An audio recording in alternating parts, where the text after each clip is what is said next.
This video starts with a very ugly looking prototype and ends with a much better looking game. We're Paul and Jonas and we're making a minimalist, medieval, base defense game. During the day you build and upgrade your castle, and at night you defend against waves of enemies. One of the first big decisions we have to make now is our art style, because if we want to stand out with a simple game like this, we really gotta nail the art. Both Paul and me are making games full time, so the stakes are huge. If you wanna know what happened so far, then check out the last two videos. For now we started our day with a little bit of art research. I mocked up a little scene in Unity with some assets from the asset store. Here's how my result of the day looked like, and here's what Paul came up with. So at this point we're pretty much just throwing stuff against the wall and seeing what sticks. My black and white houses did not stick. A couple of desperate attempts later, it became clear that whatever Paul was doing was kind of more promising. So I shifted my focus more towards helping Paul, and one of the ways I did that was by doing an overpaint of one of his screenshots. You can see here the problem is that stuff doesn't really feel grounded, so I painted in a couple of little sprinkles, gave it a bit of texture, this fake ambient occlusion or outline around buildings on the ground, and it does look a lot better now. After that I tried it out in engine so we can see how difficult of a change it actually is, and it turned out to be okay. Here's how it looked like. Meanwhile Paul made some wild experiments that went more into an experimental direction, and done. We found a style we were happy with, so time to show it to our friend Friedemann, who's a way better artist than we are. Hey Friedemann, how do you like this one? And he was like, let me see. Oh yeah, that looks like a cool start. What do you mean start? This is finished! This is finished! Finished! Thank God we have some honest friends, otherwise that's what we would have gone with. Back to the drawing board it was. One philosophy we try to live by is be cheap so you can be generous. So that basically means content should be easy to make so you can make a lot of content. So that means not only does our art style have to look great, it also needs to be fast. One thing that came to my mind was to make something that's maybe a little inspired by mini motorways or mini metro. Alright, here are the results of the day. This is what I made. And let me show you how it looks in game. Mini castleways. Paul didn't give up so easily and decided to move ahead with the other art style in the meantime. A big leap forward happened when we decided to change the camera perspective to an isometric top-down camera. I decided to do another quick overpaint in Photoshop, so check this out. This is the old perspective top-down camera, and this is the new isometric one. Instantly looks like a strategy game, readability is much better. So when we saw this, we knew, okay, this is good enough to start into production with.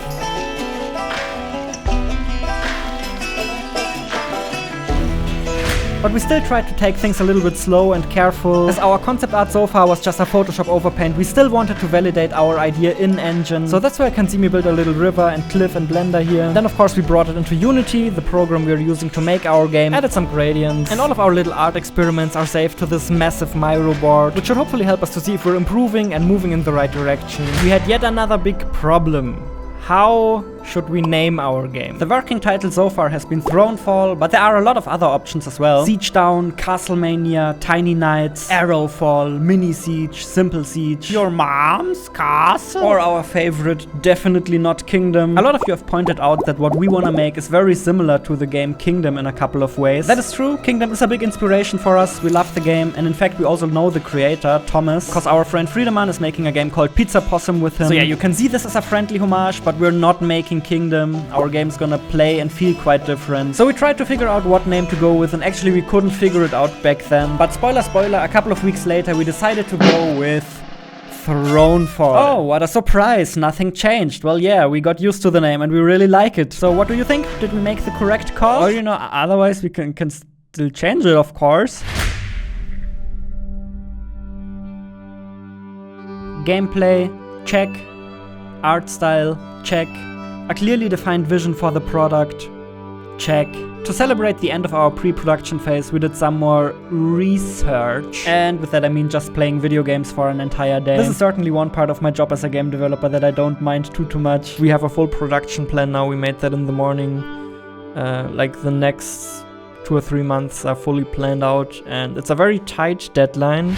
After 50 days of development, it was finally time to start into production. Some of you have asked me to occasionally slow these devlogs down a little bit, so here you go. Here you can see me develop till late into the night.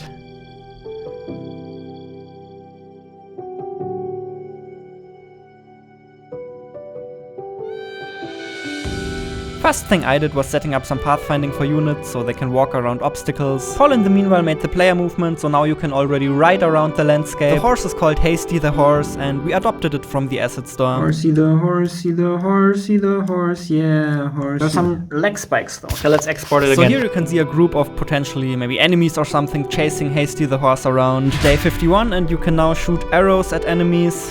Day 52, and you now have a ranged as well as a melee weapon. Slicing through enemies, already quite satisfying. Day 53, fighting with pathfinding bugs. As you can see, these enemies can't find their way to me, and also these two are stuck in the wall. I added some allied units, so now we can start having some actual battles.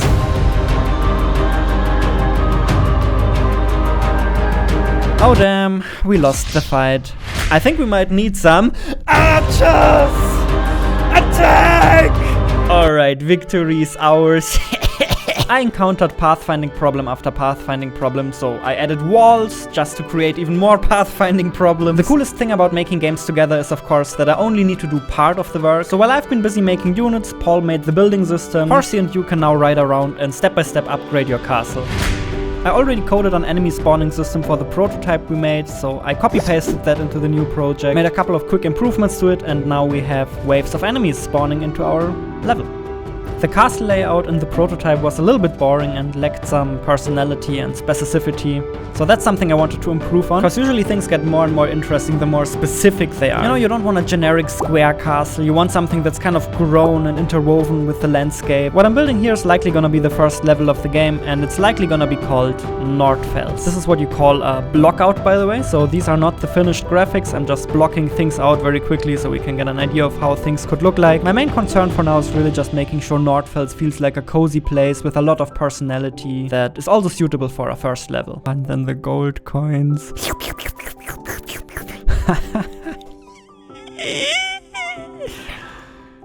Oh, dude. Oh, man. At this point the game became more and more playable very quickly, even though those enemies down there are still getting stuck on a corner. Oh well. One thing you try to figure out in the blockout phase is how big everything needs to be. So especially walls and towers had to be a little bit thicker. Also Paul rightfully pointed out that this forest backline felt a little too unprotected. Our solution was to basically just build a wall made of mountains in the backline here to make it very clear you could not be attacked from that direction. Meanwhile, enemies were still getting stuck on corners. So we just had a massive list of bugs and missing features to go through. We're simply keeping at it and crossing a couple of things off of our to-do list every day. Making your units spawn in next to your barracks, making them respawn, and so on. The way our attack system worked so far was pretty much like in Vampire Survivors, so there wasn't even an attack button, you would just walk around and attack automatically. So while we really want to keep things mega simple, that's one of the main goals for this game actually, this did feel a little bit too uninteractive. So for now we decided to remove the ranged attack of the player, you only have a melee attack now. Also we added an attack button, so you do have to press the attack button now. The combat is still stupidly simple, but that's by design. We want to have a skill floor that's so low that almost anybody can play this. Another thing that's gonna help a lot for the combat system is having more enemy types. So I came up with a couple of basic enemy types I want to have and just started building them. I call these hunterlings. They are very fast and they only chase the player. I made some flying enemies that of course with a melee weapon you can't attack yourself. Here are catapults dealing massive damage to buildings, and also some ogres, which are basically stronger melee enemies. The next day when I did some balancing, I noticed that I kinda need to do a better job making the walls more worthwhile. So I created an enemy type that tries to chase right to your castle center and destroy it, and basically if you don't have any walls, they will destroy you. After some more balancing and setting up enemy waves, I thought it is finally time to play. Pathfinding does not work in the build.